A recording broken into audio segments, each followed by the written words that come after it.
Hello, and we are live again one more time on Strange Journeys on this thing we call the Worldwide Interweb thingy stuff, broadcast on YouTube Whatever it all over the is. place. Yeah, whatever it is. And so we welcome you to Strange Journeys. Now, tonight we're going to church and we're going to find some high strangeness in these holy places. So join us.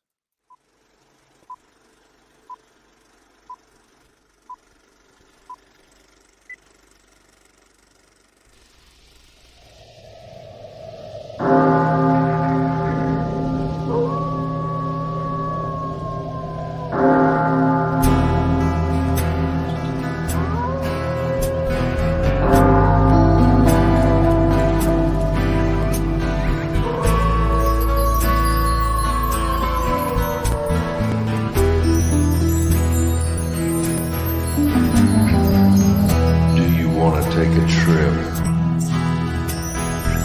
into the unknown,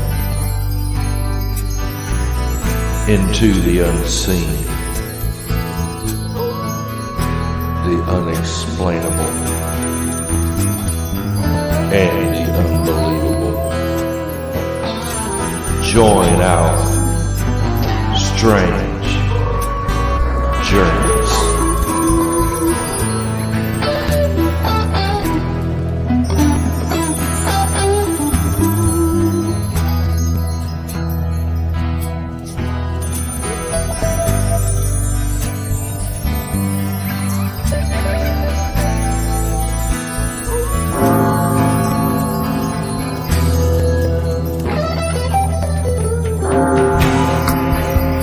Are you ready?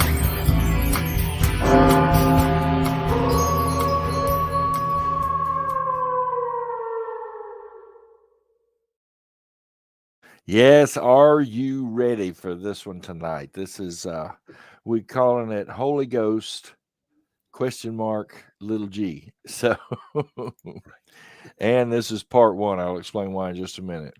Remember, we provide these shows first and foremost for you, the watchers, for your entertainment. We are not by any means and do not claim to be scholars or experts in any of the topics that we choose to cover. We're simply enthusiasts and storytellers who have fun with these topics and while doing our best to respect individual beliefs, especially tonight. We do respect the individual beliefs of the places we'll be talking about. Please remember this show is live and nothing is rehearsed or edited out later. What you see is what you get. And I've got a special announcement. We've already put it on our Strange Friends page, but we're no longer, I haven't made this official announcement, but we're no longer doing our revisited shows. You can still see season one revisited, and the reason is because we have recently gotten hooked up with Anchor Podcasting, and Anchor is putting our shows on Spotify. And let's see, we're on Spotify, iHeartRadio, Google Podcast, Stitcher, and I think Pandora. I know.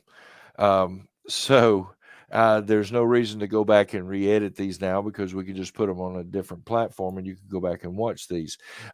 We've gotten on Spotify, well, on all the platforms now, we have all of our night tracks. Every one of them are on there now, and all of season two. Now I'm having some technical issues. The last show of season two, the Bridgewater Triangle, is showing up on Google Podcast and iHeart and I believe Stitcher and Pandora, which I haven't. I say iffy on Pandora because I haven't been able to find it yet, but it says that we're connected to it. But anyway, bridges, triangles of what we. It was the Bridgewater Bridgewater Triangle. Triangle, right? It That's was Triangles of Mystery, the Bridgewater Triangle. Yeah, we just need to call it the episode of Puck Wedgies. yeah, Okay, true, that's what it true. deteriorated to the end. Yeah, exactly. So, but it's showing up on everything but Spotify for some reason. That episode, I don't know why. I didn't do anything different when I was uploading them, but it hasn't shown up on Spotify, and it's been 3 or 4 days. So I've got to get with them and say, hey, it's on all of our on the other platforms, but it's not there. But All of season 2 and Nitrex is on Google Podcast, iHeartRadio, and Stitcher. And everything but Triangles of Mystery, the Bridgewater Triangle, is on Spotify. I don't know why that one hadn't shown up yet, but anyway, I just wanted to let you know that. That's why we'll not be there's no need to do the revisited shows anymore, because we have it. We can get it out there so many other places. And the beauty of that is I can just keep adding our old catalog to those platforms, but we'll be putting these new shows on there from here on out. In other words, tonight, after we get through, this one will go up at some point. It may not happen tonight. I don't know. It depends on how late we go. Because if it's too late, I usually just hit the site because I have to get up for work in the morning. But anyway, remember, we need your help. We need your support. So anything you can do there, you can support us through Patreon. And that's a monthly pledge where you commit 5, 10, 15, 20, 25, whatever you want to do a month. And you get some swag after a few months in. But if you're not into that and you want to just okay, I said that about no matter not knowing how late we were going to go, and Tim said his wife said they've got to be through by 8:15 so they can go to Sonic and get ice cream. That's like, wait, what? When did you? That's one of the first things she said to me. I want ice cream tonight, so you better be done fast. I'm like, okay. Well, that's kind of ironic you say that, because I took my mother for her neurology appointment today, and after it was all over with, I took her for ice cream. So my mom got to enjoy some ice cream. But if you're not into the monthly thing and you just want to tip us and you say, hey, I'm digging the show tonight, and you want to throw something up there, you can go to PayPal, Venmo, or Cash App and throw $5-10 our way. We need all the help we can get, and we would certainly appreciate the support. And if you're watching on YouTube, you know what to do. Click that thumbs up and subscribe to the channel. Yeah, that helps us out too, because YouTube is our primary venue right now. And I say venue, I think the more accurate term is platform. This is where we do our live stream. This is where we function. And so if you can subscribe, share the show, share this channel, and that helps us out in the long run. We're up to 72 subscribers. Can you believe that? I mean, awesome. This is fantastic. We just need to keep building. That's right. It's growing organically. And like I've said on the show before, I could pay a service, which I don't have the money to do that, but I could pay a service and we could get 1,000 subscribers, And I try to keep up with, the YouTube experts and other creators and do the right things and fix my thumbnails the way they suggest and all that kind of stuff. I'm trying to do all that. But we've always said from the beginning, we wanted this to grow organically, which means you enjoy the show, you like the show, you subscribe to the show, and you tell somebody else about the show and they join us. Exactly. Well, and that's happened.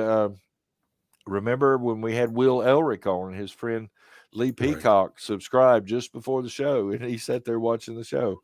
So we would appreciate the help and support through any of those means. You can also go to our Strange Stuff. Well, no, time out on the Strange Stuff. I was actually going to get the new site up so that people can do that. I was scrolling here real fast. Right. So. I meant to mention that to the ETs, and I forgot. We are trying. I was invited because our YouTube channel is, a couple of years old.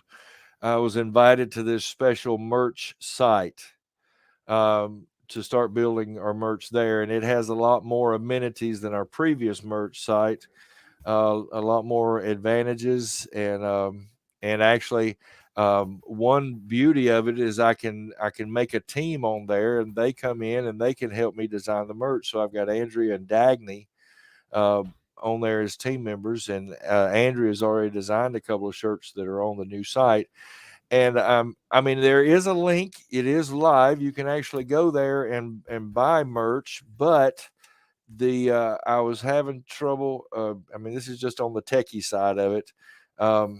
Just trying to get there. That's the long. That's the long one. Strange-journeys-shop.fourthwall.com. But I own strangestuff.live. Right. And I'm trying to convert it from the old merch site to the new one, and some things aren't clicking and lining up. So hopefully, if I get a chance this weekend, I stay with my mom on the weekends, and the Wi-Fi is horrible, and I have to use my hotspot on my phone. So I might can get it figured out this weekend. I don't know.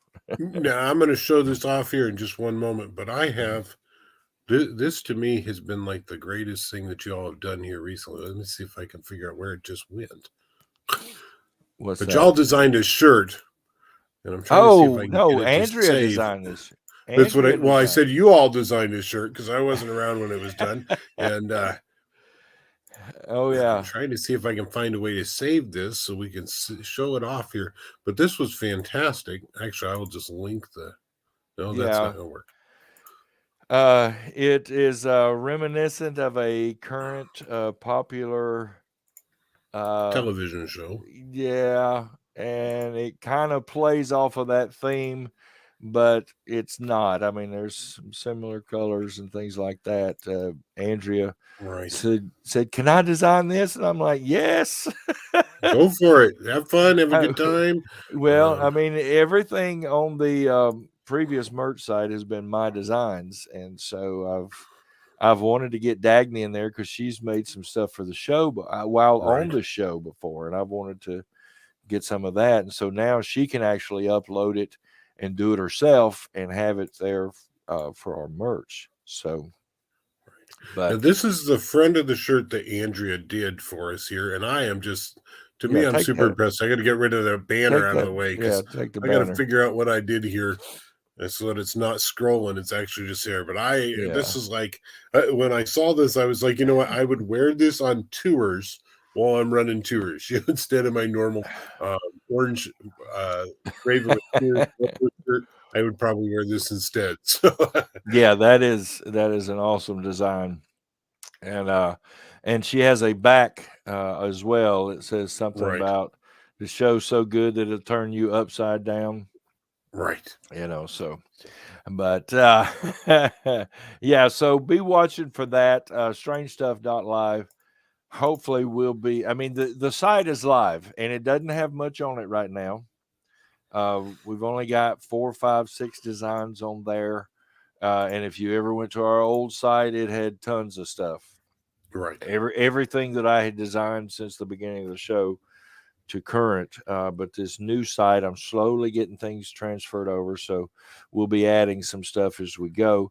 And the beauty of it is it's at some point we'll be able to integrate it into our YouTube channel where it'll be a banner like below or the video where you can actually click and buy merch right there and take you to the site. Now, before we get into the show, I would ask you to go to our Strange Friends page. Last night I did a special short live stream at a recording studio here in Mobile, Alabama. If you've watched the show for any length of time, especially the last 2 years, you learned that I lost my son year before last, and he was a musician, singer, songwriter, just an amazing talent. And we are putting together a full production of his acoustic recordings that I have. And we're raising funds for that. And we met last night for the first time pre-production. This was his original CD, if I can get the glare off of it. And I only have a few of these left, and we're selling those for $20. But if you go to the Strange Friends site, you can see. And I was telling about it last night in the live stream, and I said, and I found one that he signed.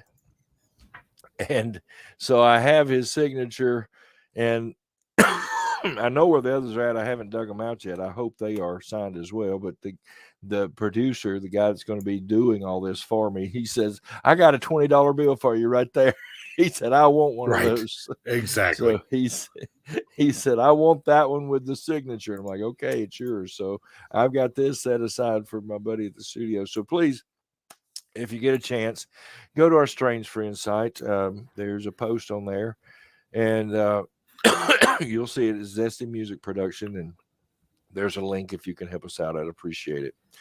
Now, on our strange journeys over the past few years, we've taken the back roads and highways, visited some strange states, met some outlandish cryptids, Pukwudgies, and shared some amazing encounters.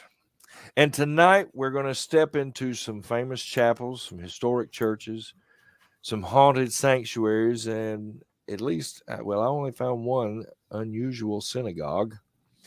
Now, these holy places may just be inhabited by more than just the Holy Ghost. Right. I wanted to start with one that's not haunted, and you'll see what I mean here in a minute. This is called the Ghost Church. Tim, if you could bring up that first one, I'll read the picture. I'll start reading. In Mechanicsville, Virginia, these skeletal white beams stand as a monument to religious descent.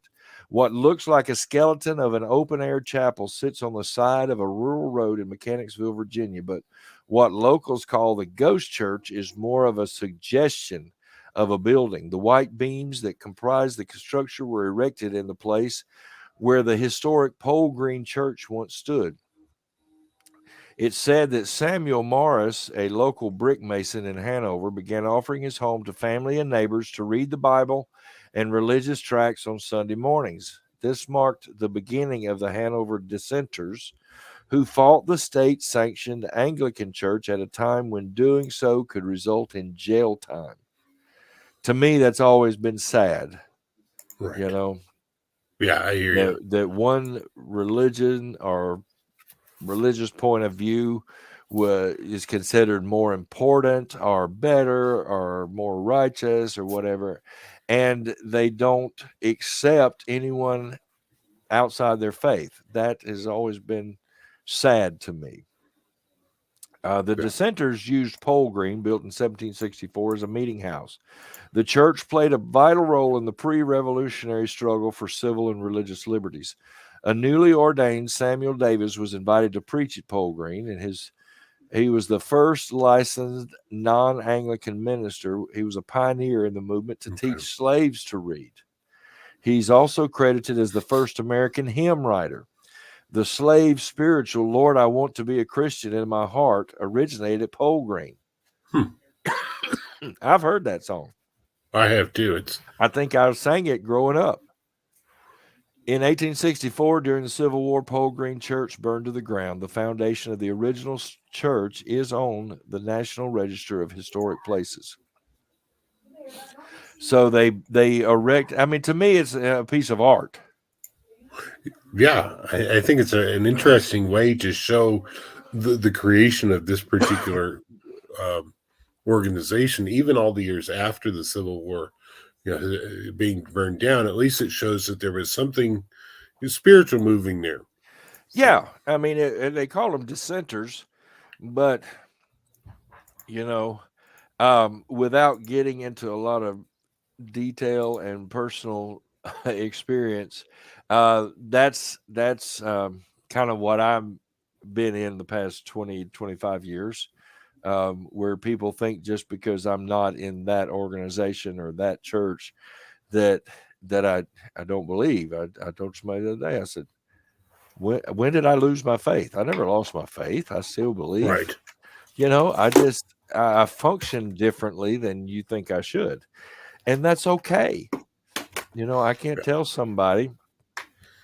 Case in point, years ago I worked for a national auto part chain, putting up new stores, and they would send us to a town, put us up in a hotel, and we would stay there for a week, build the store, come back the next week and finish it up. And the single guys, they always, paired us up in rooms. And one week, I was roommates with a Muslim, and one of the hardest workers on our crew. And we sat down every night and just talked. And I had to get rid of some of my prejudices because of the way I was raised. And I got to thinking, how can I tell this man he's wrong? You know, when I was raised all my life that he was wrong because he was a Muslim. Right. But I can't do that. Just like what we say in regards to the paranormal, personal experience cannot be discounted. And if he has a personal experience in that faith, I have no right and no claim to judge him.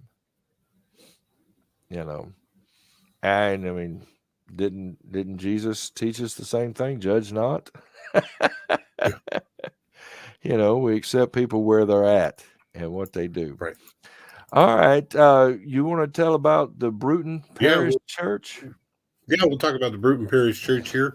And it's the oldest church in colonial Williamsburg. The church was formed in 1674 with construction of the building completed in 1683.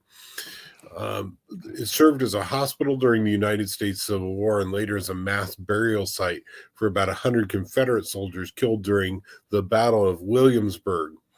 Sharing the church or surrounding the church, you will find a beautiful cemetery with graves marked from the 17th through the 20th centuries. Each grave has its own story, from the unknown Confederate soldiers to one of the church's colonial reverends by the name of Scrivent Jones, who is buried here with his first wife. Reverend Jones and his wife are expecting their first child. Sadly, there were complications during the pregnancy, and the doctor informed him that she was not going to survive. While she was on her deathbed, he proclaimed his undying love for her, and he told her how he could never imagine a life without her, nor could he ever be with another woman, and asked her to wait for him so they could reunite in heaven. He had her buried in the church cemetery. Shortly after his death, he left town for a while. Just 3 months after his death, Reverend Jones rode back into town on a carriage with his dead wife's tombstone. During this time, witnesses saw the wife who had died and was buried, roaming the church cemetery grounds and even sitting in the church pews. Wow. It is said that's an interesting place to be seated, to be seeing her, I think. It is said that she was patiently waiting to be reunited with her husband. But once he returned 3 months later, he brought something else with him. It was his new wife. Uh-oh.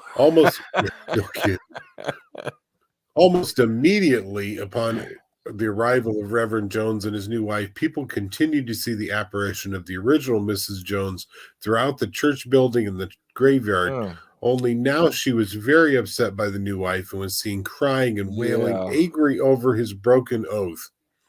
To add insult to injury, Reverend Jones had his new wife's grave plot placed in between him and his first wife. Wow. Yeah, it's causing even more problems, I'm sure. Not only did Reverend Jones find a new wife, his resting place was separated from his first wife by another woman. The Joneses are still buried in the Bruton Parish Church's graveyard. Sometimes late at night, the church organ can be heard playing on its own when nobody is inside. People still hear the anguished cries of Reverend Jones's broken-hearted first wife and see her roaming throughout the graveyard. And additionally, there are curtains inside the church that will flutter and move for no explained reasoning. Okay, you're still cutting out. We caught most of that, but it's right. Still cutting out. You got some connection issues over there. Right. But this next one is kind of strange. In the cemetery, a second story comes from the side entrance to the church from two security guards. Late one night, two Colonial Williamsburg security guards were sitting in their patrol car and saw a man walking up from the Palace Green along the road towards the church. He was described as a tall, shadowy figure dressed in a cardboard black suit with a vest. Now, get this. He had a strangely elongated neck, but what surprised them most was that he had red, glowing eyes. Now, some people think that the elongated neck on ghosts could mean that they were hung, but the hanging doesn't really stretch the neck. I mean, I know it's been joked about, and the morbid, dark humor talking about stretching your neck and all that kind of stuff. But technically, I don't think that happens. It's more of a breaking the neck and strangling and that kind of thing. It doesn't actually stretch and separate. But let's see. And as they were watching, they saw him duck behind a tree and the brick wall. They assumed he must have used the tree to jump over the wall and entered the cemetery in search of him. And when they entered the church cemetery, he had vanished. They looked all around and couldn't find him. They thought they heard the sound of a church door closing, and they believed that somehow he'd gotten into the church. And they got to the main entrance, and it was locked. Determined to catch this intruder, they unlocked the door, entered the church. As they allowed their eyes to adjust, they heard a strange sound. It was described as being sort of a whoosh thud. And when they turned on their flashlights, they could clearly see what was causing the noise. The hymnals were seen to levitate up from the church pews, fly across the room, and hit the wall. Needless to say, they said it was time to go. So, yeah, I can see that. I mean, I want to go back to that man that they saw. An elongated neck and red glowing eyes. What could I personally don't think it was a ghost. I think you've got some other apparitions that could certainly be. Some other creatures it could be. Yeah. I mean, I don't discount their story in the least. They say they saw it. That's all I need. They saw it. But I personally don't think it was a ghost. I mean, we could be talking some kind of other cryptid, a skinwalker, which I'm not sure if they have those there. But, I mean, just the elongated neck and the red glowing eyes. It actually sounds like a cryptid, some kind of cryptid. Well, a skinwalker that can take other forms, Yeah. And or get. We didn't really touch on this in our doppelganger show, but doppelgangers are mistaken for the person they're copying, but it's like they always get a little something wrong. Something's not. It's not a carbon copy. It's not a perfect replica. The doppelganger seems to always, like I said, we didn't go over this in the show. We had so many stories. Yeah, exactly. But that's one thing I've heard about doppelgangers before is you'll look at them and think that's so and so, but then you're like, well, something's off. Their hair's off, or their eyes, or something is different, but it still looks like them. And that was the first thing I thought of. This is some kind of shapeshifter or a skinwalker that hasn't perfected his new image. And he's somehow got the long neck and the red. That's just me. Anyway, those stories are from the Williamsburg Ghost Tour off of their website. Now, do you think your connection's better? We'll find out. I know that I kind of wanted, as I was coming up on the list on this one, I was like, man, I really wanted to talk about this one because I did some investigating into this particular one, and that's the Amherst Synagogue in Western New York. It's actually in Erie County, New York. You're cutting out real bad, worse than before. Hey, I tell you what, I'll go on to the next one and log out and log back in and see if that helps. Yeah, let's see what we can do there. Yeah, I'll go on to the Aquia. Now, the Aquia Church in Stafford, Virginia. Tim's going to log out and see if he can get a better connection. There there's been a church there from the 1680s, and it's the newer Aquia Church was built in 1751, housing the Episcopal Church. And in the mid 1700s, a young blonde woman traveled the dark country roads of rural Stafford County when the highwayman group accosted her. The period was rife with uncertainty, and men would wait alongside the roads and steal the valuables of people walking or riding. And she ran into these men. She ran away from these men into the sanctuary of this church. She only managed to hide for a little while before they broke inside and murdered her in cold blood. And her body was hidden in a vestry, which is the tower. The men who killed her were never caught. Now, that's the thing. Here's the thing. After the Revolutionary War ended, they were ready to start services again. And when they got into the church and they discovered this corpse hidden in the vestry, and it was obvious she had been there for years and maybe even decades at that point, and she was nothing but a skeleton with a full head of beautiful blonde hair. Blood spilled on the vestry floor from her murder could never be removed. Despite using every trick in the book, the bloodstains remained in the tower for well over 100 years. It was only when during a restoration that they covered it up with concrete. They redid the floors with concrete and finally got rid of the blood. Now, they know nothing about this woman, nothing at all. Right. And her body was just found in the vestry.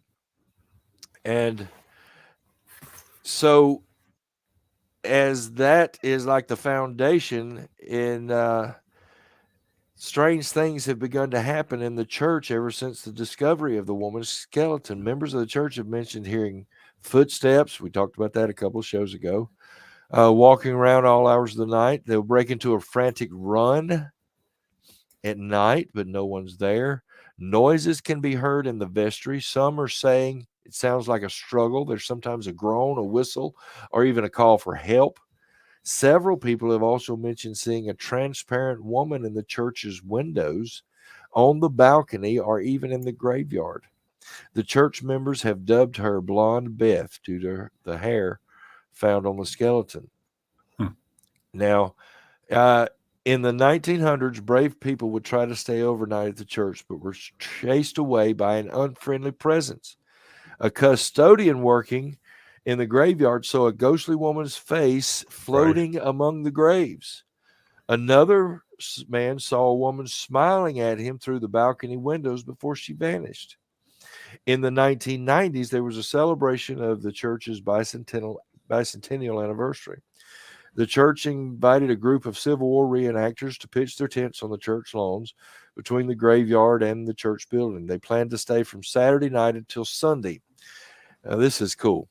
The next morning, Father Kerr of the church spoke with the group of, remember, this is Civil War reenactors, and he's going out to speak to them, asking them about their plans for the day and how their night had gone.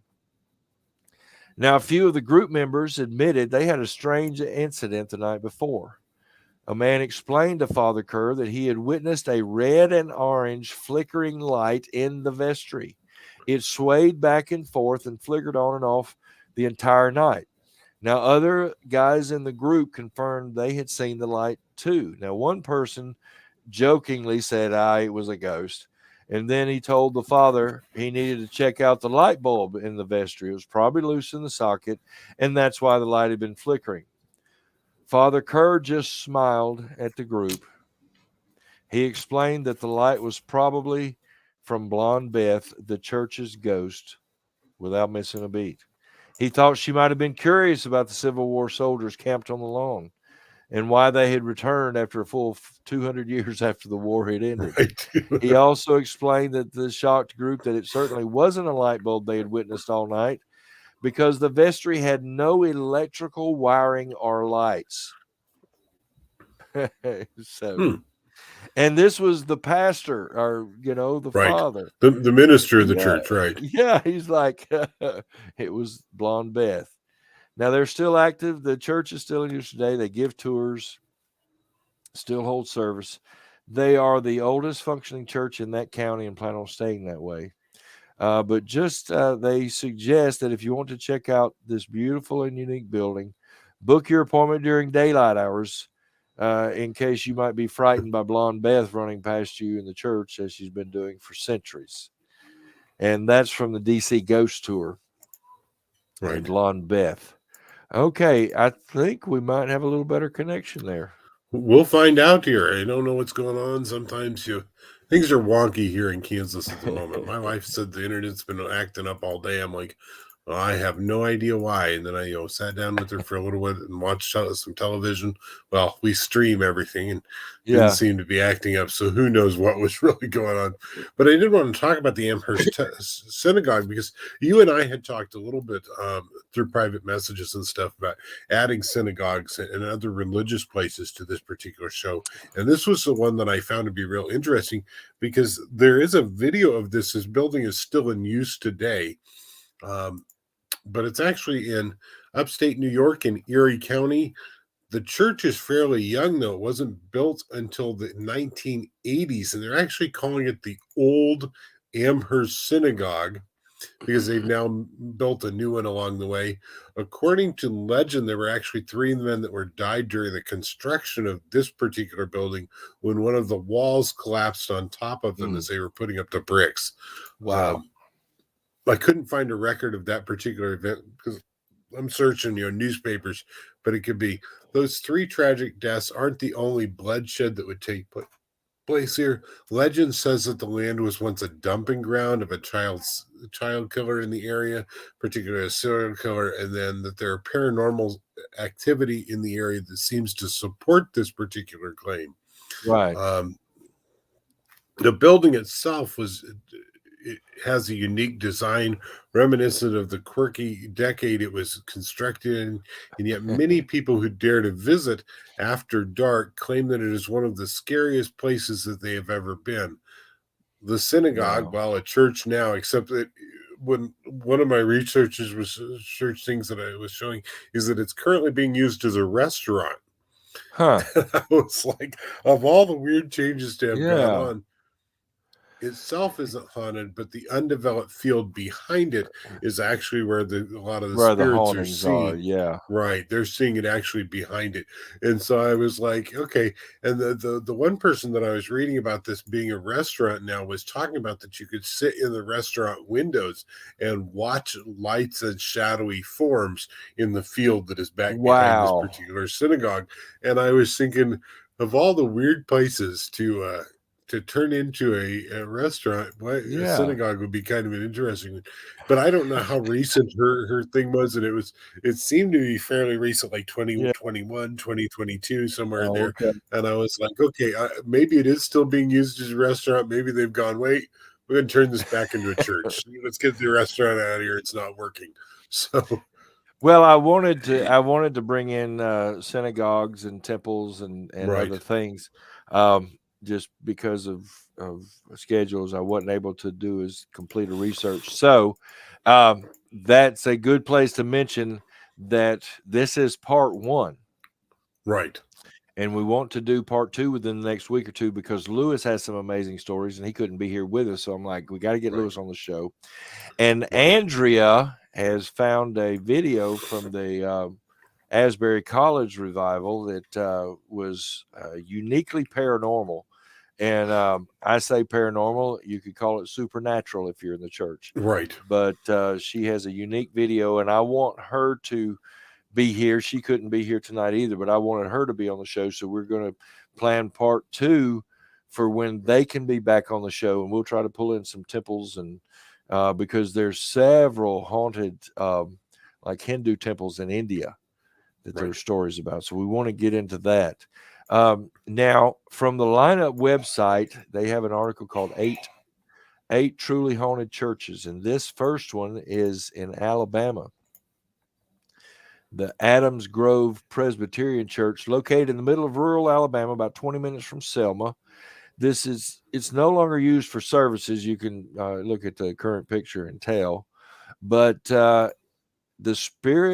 spirited congregation still remains. It has been reported that a man with red eyes, another red eyes, wearing a hat, wanders the cemetery while a Confederate soldier protects the grave sites themselves. One theory for the paranormal activity states that the church was built on sacred Native American land. And the article says, aren't they all? And we've talked about that before. It's just in the 20, 30 years that paranormal stuff has been, popular on TV, it's like that's a default. I think that default goes back even further, because I remember being a kid, 40 plus years ago, and people talking about, well, this place is haunted, but it's built on an Indian graveyard. Right. Well, true. And that came from some movies. I do know that, right. some horror movies, but I mean, it's just been like, that's the shtick in these paranormal shows. If they can't explain, if they can't find anything, well, this must be Native American. No, right. It doesn't. Yeah, there. I mean, exactly. Yeah. And remember the show, I asked Elizabeth, totally off topic, totally off subject. I said, there's a question I've been wanting to ask. If people die and their spirits remain in their home or the location where they died, then why is there so much activity in cemeteries and graveyards? Right. And she said, we, the living, bring it.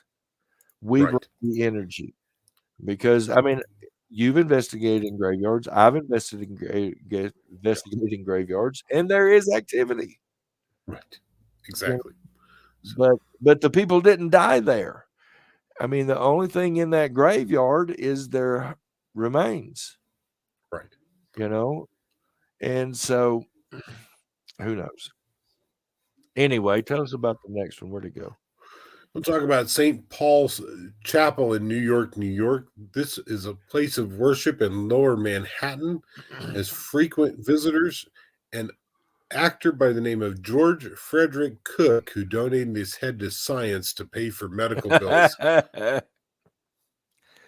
I could see that happening. His ghost has been seen wandering the cemetery grounds, looking for this missing piece of his anatomy. Unfortunately, he'll never know his actual skull was used, ironically, as a prop in the theater production. So he still remains an adamant in his search. So. Excuse me, God. Yeah, he donated it when he died. Says, here, y'all can research this, but it actually ended up being a prop. Right. Holy cow. Well, and I can actually see that happening because there's a great book out there called Stiff. And so if you've never read this book, it is all the fun things that they do with the bodies that have been donated to science when people die. I told my wife there's actually a place, it's called the Body Farm. It's in Texas, and they take your body out and they dump it in a field or somewhere, and they see what happens to it. Just let it decompose naturally so that forensic scientists can come in and see what it looks like over time. And my wife said there's no way she's doing that. Well, I heard about one of those on CSI years ago. Grissom took Sarah out to a body farm, and they were looking into something. But I've actually heard of those, but I thought that was ironic.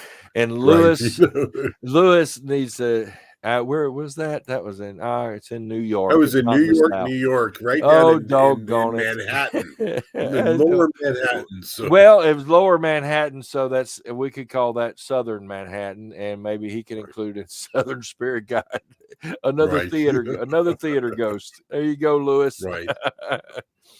All right. Christ Church in Alexandria, Virginia is a registered national landmark. This Episcopal church was frequented by the likes of George Washington and Robert E. Lee. It is rumored that souls of the dead who have not crossed over rise in and out of the graves in the cemetery, frequently making eerie cameo appearances in photos taken on the church grounds. Right. So what wasn't that? Didn't Lewis bring us a picture that was, I think, in Atlanta or somewhere in Georgia? Yeah, someplace similar. They were coming back to a grave after 20 years or something like that. Oh God, I don't remember the situation now, but they took a picture and they found there was something there. Right. All right. Tell us about St. Louis. St. Louis Cathedral in New Orleans, Louisiana, the Big Easy, is definitely no stranger to hauntings. In fact, they're still calling it the most haunted city in the United States or something somewhere at this point. I mean, it's Savannah, Georgia will haggle with them over that title. Yeah, I think they all fight over it. I mean, we've got one in here in Kansas that calls itself the most haunted city. Right, with Atchison, the Sally House, right, the Sally House. Yep. So you've got lots of them that do that along the way. So whoever it is, you know what? You're all the most haunted. We'll get used to it. Sure, let's just deal with it as we Not go. a problem. Right, exactly. And the St. Louis Cathedral, one of the country's oldest churches, is no exception. The locally influential Spanish Capuchin friar Antonio, Capuchin, I think. Capuchin might be. Antonio de Sedela is said to roam the alleyway near his grave beginning in the early morning hours each day. So they see this Capuchin or Capuchin friar roaming the alleyways. Okay. All right. I mean, when I think friar, you know where my brain goes? Friar Tuck. Robin Hood. With the long brown robe and the light brown rope. When he played by Baloo the bear, though, in the see, I always think of him I always think of him from the Disney cartoons, and if I remember right, he was a bear, but maybe I'm wrong. He was. And in Robin Hood, Prince of Thieves, that was probably my favorite Friar Tuck.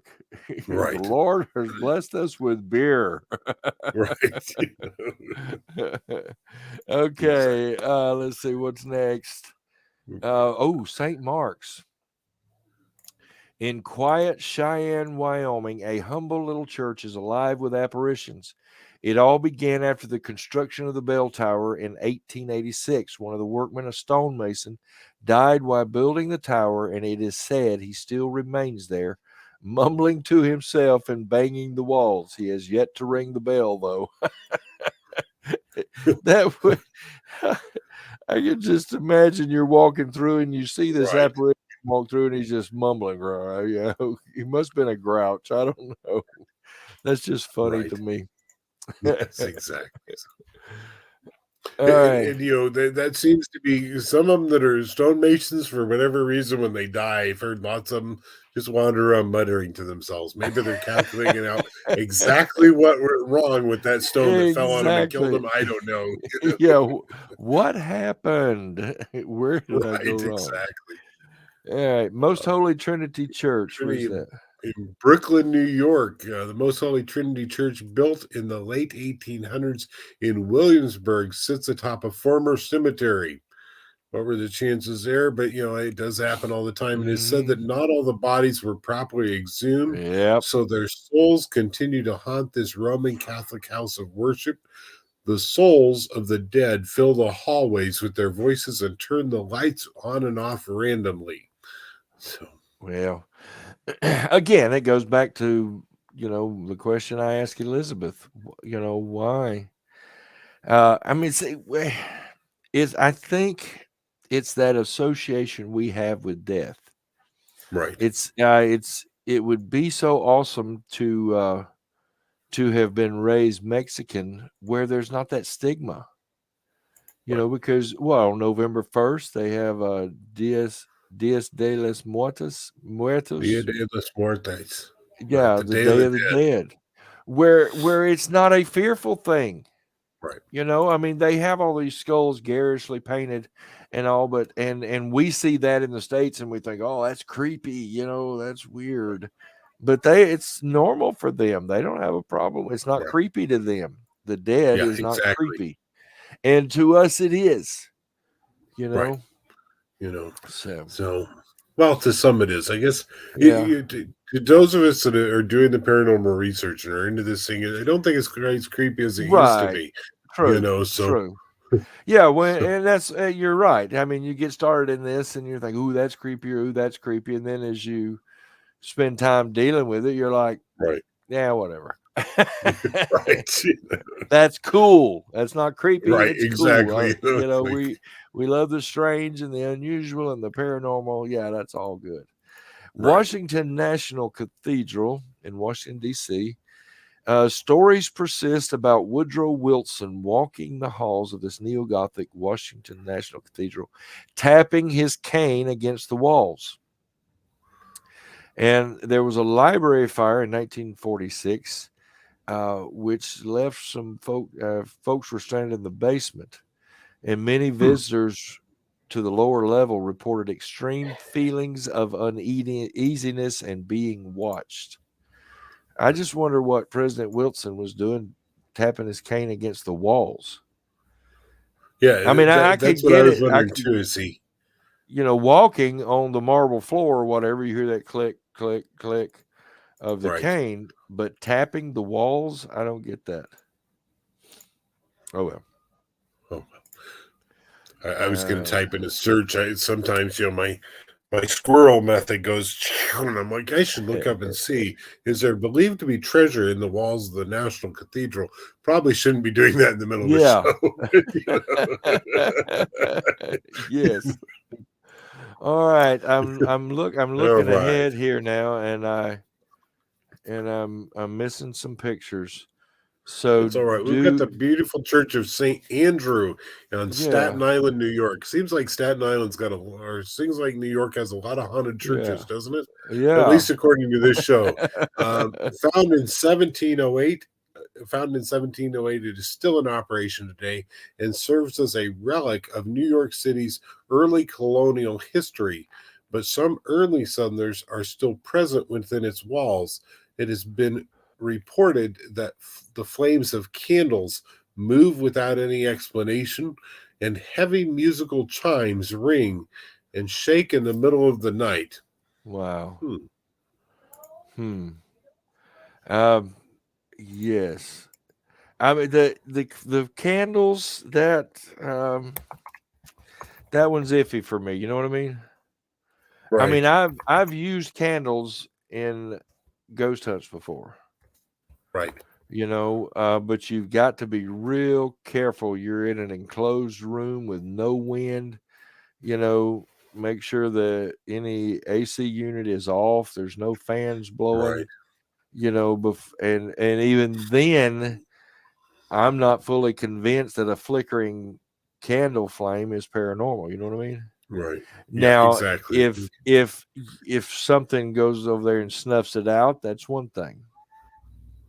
I don't know, but I can't see a flickering candle. Right. Yeah, I was just hearing something weird,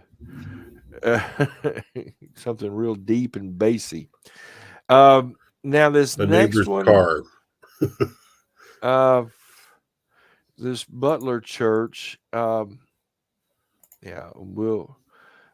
go over the Butler Church. I don't know this comes from a newspaper article, and they try to debunk it at the end of the story, but go over that, and then we'll close with my story.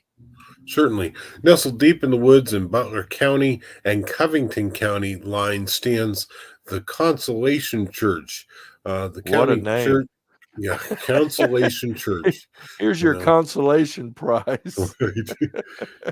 This country church has gained quite a reputation over the years, but for reasons that may be unexpected. The small wooden church located at Oakey Street. I was thinking street originally, and for some reason I kept going back to that word going, I read that wrong, but apparently not. Has developed a reputation as a paranormal magnet. For years now, stories of banshees, hellhounds, ghosts, ghost riders, and even a haunted outhouse at the church have circulated through the county, state, and even the nation. One of the most common legends shared about the church is that a Gaelic banshee, whose shrieking, sobbing, whimpering can supposedly be heard from the wooden walls of the church, signaling that someone inside the church will soon die. Wow. Another story claims that the hellhounds with glowing red eyes roam the cemetery located just in front of the church.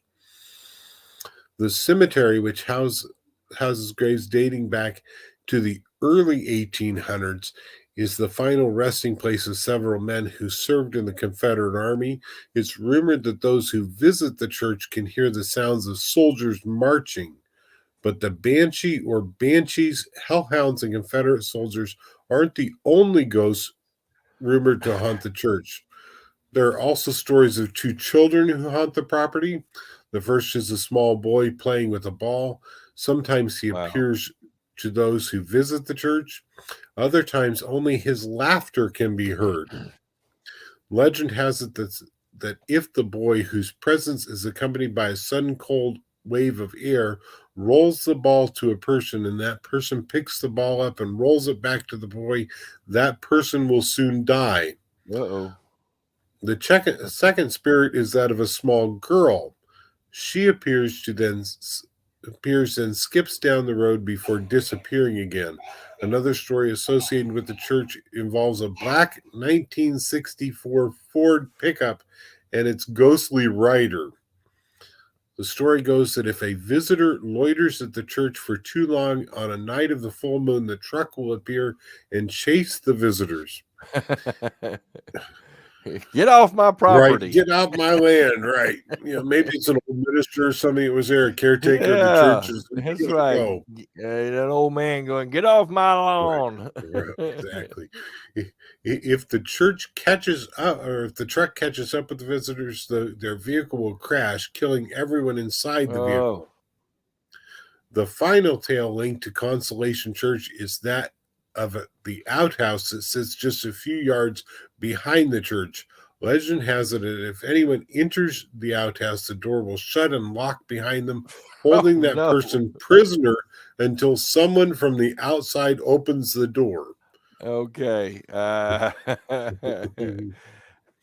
On Wednesday night, right. Well, the article goes on to say the reporter and a couple other people went out and they didn't experience any of that.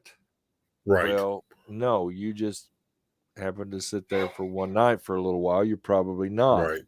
If they were regularly going out there, and they just said it's nothing but folktale and local lore. They didn't really do an investigation. They just sat out there. I mean, and that's what they just spent more than an hour on the property. A little over an hour, and then they go home. Well, there's nothing here. It don't always work that way. You know that. It can be a long time awaiting. Yeah. I mean, I remember going to a restaurant, and the first night we sat there for 3 or 4 hours, nothing. Not the first anything.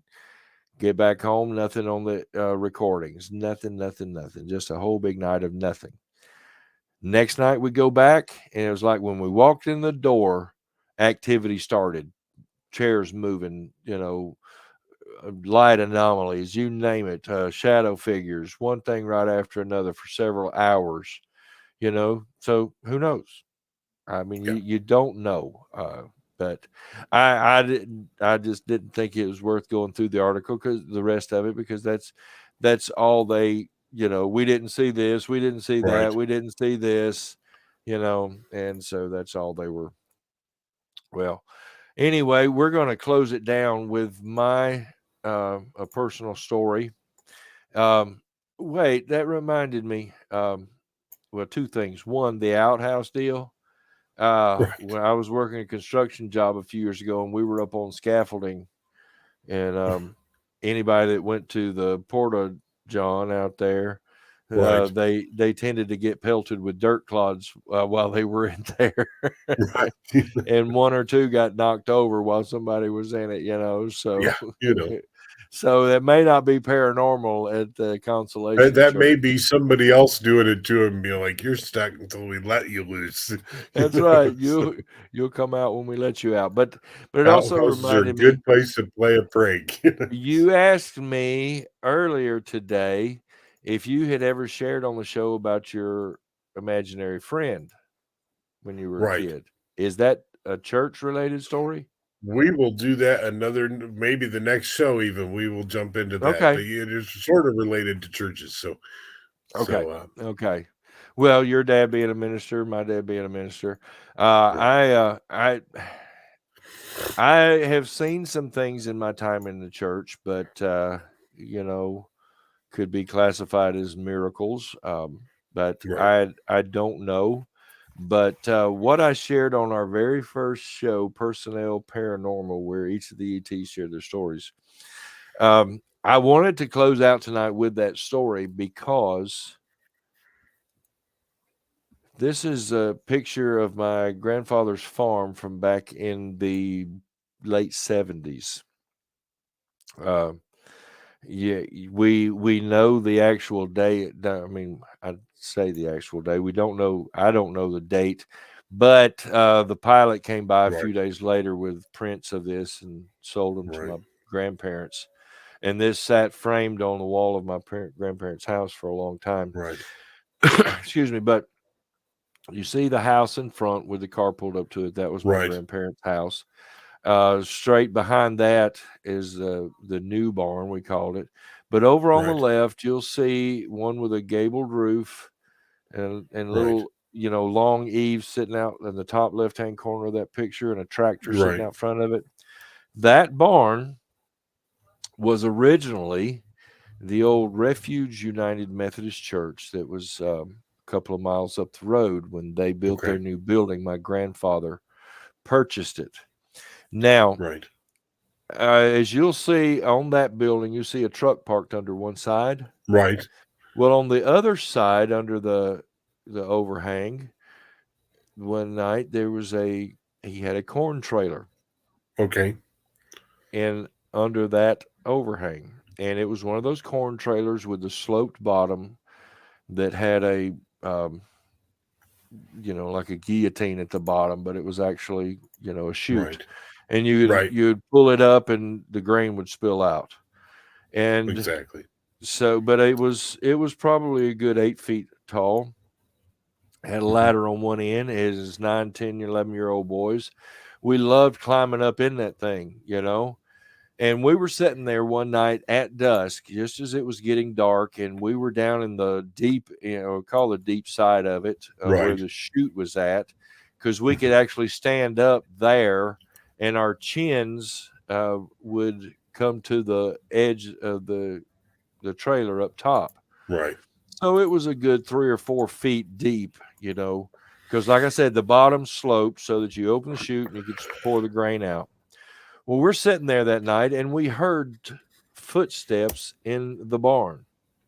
And you'll see the little overhang on the front of the barn. We climb out of that trailer, go in that door there, that front door, and we reach over to the left to the light switch and turn it on, and the footsteps stopped. Right. And then we heard them outside. And here's what's freaky about that. And you can see right there, there's nothing but grass and dirt. Yeah. Where would footsteps be coming from on the outside? Right. That just don't make sense to me. Well, anyway, we turned out the light, went back outside, and under that first overhang where the trailer was at, we were playing, and there was a light there that we had turned on. Well, we run in there to turn it off because we were getting the what out of there. Right, and exactly. We flipped the light off, and everything went dead silent. Wow. I mean, no footsteps, no crickets, no birds, no nothing. And by this time, it's completely pitch black. Well, we took off running up. You'll see like a little roadway in the middle of the picture comes up and veers over to the right. Yeah, exactly. Well, we ran all the way to the right side of this picture. I mean, as fast as we could carry us. We get to the right side of that picture where that little roadway is, a little driveway there. And we stopped and we looked back in the direct line of sight. Because you see trees here, but behind that is where we were at. And we could see directly to that barn. We were facing that side of the barn where we had just been, and standing in that trailer in the same place we had been just 30 seconds before was a glowing, full-bodied apparition. Wow. Now, here's the amazing thing. Like I said, that trailer probably stood a good 8 feet tall. Yeah. It only had clearance between that and the roof of a couple of feet. Mm-hmm. How did we see something? What did we, physically, there was no way for a full-grown man to be standing there. But we saw from the waist up, we saw arms, we saw a head, we saw eyes, nose, mouth, ears. Right. We saw the whole thing, but he was glowing white. But there was physically nowhere for someone to stand. I don't know how we saw it. And we sat there for a few minutes and were just frozen. And you know how it is in those times. Y'all have had them where, it could have been 5 seconds. It could have been 5 minutes. You don't know. Right. But at some point, the hypnotic trance, whatever, broke. And we turned around and ran past my grandparents' house right there, across the road to my house. And then, excuse me, a little while later, probably about 11 o'clock that night, I got the full intention in my head to say, something ain't right here. Right. Something don't make sense. So I went back down there and it was gone, obviously. But I thought, well, it had to have been light reflected off of something. But this is rural southern Mississippi in the late 70s. Well, probably more like mid 70s at this point, 75, 76. And other than that house and my house across the street, it was, if you turn to the left, another mile before there was another house. Mm-hmm. Now, there was one house over on the right, but it was separated by a giant field that my grandfather owned. And then beyond that, a school and no other houses on my side of the road at all. There were no lights. Wow. So, and that happened in a church.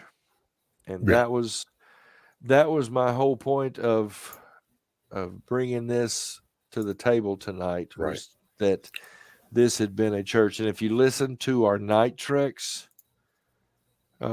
episode called Basin Road, I built a little fictional story around that event, because that happened to me and my cousin. Right. And to this day, he will not talk about it. Yeah. And that's very common. Sometimes it's easier to dismiss. I don't want to talk about it. Right. I don't ever want to deal with it. I know one of the shows that I was watching here recently, they're talking about, there's 3 brothers, that are all involved in the same incident that is paranormal. And 2 of them are so sucked into it that they want to know exactly what really happened to them. Right. And the 3rd brother's like, it never happened. I'm not involved. So, yeah. Well, there they go. Did you want to add something else before we close? No, not tonight. We'll do that. We'll tell my story a different night. I was trying to figure out where I wanted to go there with that, but okay, all right. Well, but like you, it happens. Mine happens near a church, and in a cemetery, and so So I think that'll be a good place to really come back to another night and decide exactly what I want to tell and what I don't want in the process of telling that story. So, Well, I wanted to retell my story because I found that picture again when we first told it. When I first told it, I didn't have that picture, and my sister shared that with me. That it's so unique because you can see a layout of where I was. And what I was dealing with, and to hear a story is one thing, but then to see where it happened, I mean, I, as a matter of fact, I'm taking that picture and I've sent it to my stepdaughter, who's an artist, and I want her to extrapolate from that what I saw, have the barn in there and everything. So anyway, well, we are planning on coming back probably next week, one night next week. I'm meeting again in the studio probably on Thursday night. We talked about, we haven't confirmed that, but we'll actually start. We did our pre-planning last night. We'll do some pre-production next week as we actually start to break down one of the songs and say, this is what we're going to do here and that kind of thing, and get actually started. But not recording yet, but we're still in the planning process. So that's where I'm at with that. But remember, wait for part 2 of Holy Ghost Little G question mark. Tim will share his story. Hopefully he'll have it ready by then. Andrea's video from the Asbury Seminary revival, and Lewis has got some stories of some church graveyards. So we're going to be digging a little deeper into this, and I want to bring in some more synagogue or temple stories or mosque stories of the these paranormal supernatural things that happen in these holy places. So be watching for that, folks. Stay tuned. Check us out on Spotify, iHeartRadio, Google Podcasts, Stitcher, and sign up and subscribe to us there. And I'm going to see if it's on Pandora, and I'll let you know next time. Yeah, like I said, when I signed up for Stitcher, it says it automatically adds Pandora. I'm like, well, okay, so that's fine, that's cool. But be looking for us on there. Like I said, Spotify is a little slow getting Triangles of Mystery show on there, so that should be. But they are on the other. I've actually went and checked, and all of these shows, all of season 2, and all of the Night Trek shows are available on those platforms now. So until we see you next time, stay safe on your strange journeys. Bye-bye. Take care, everyone.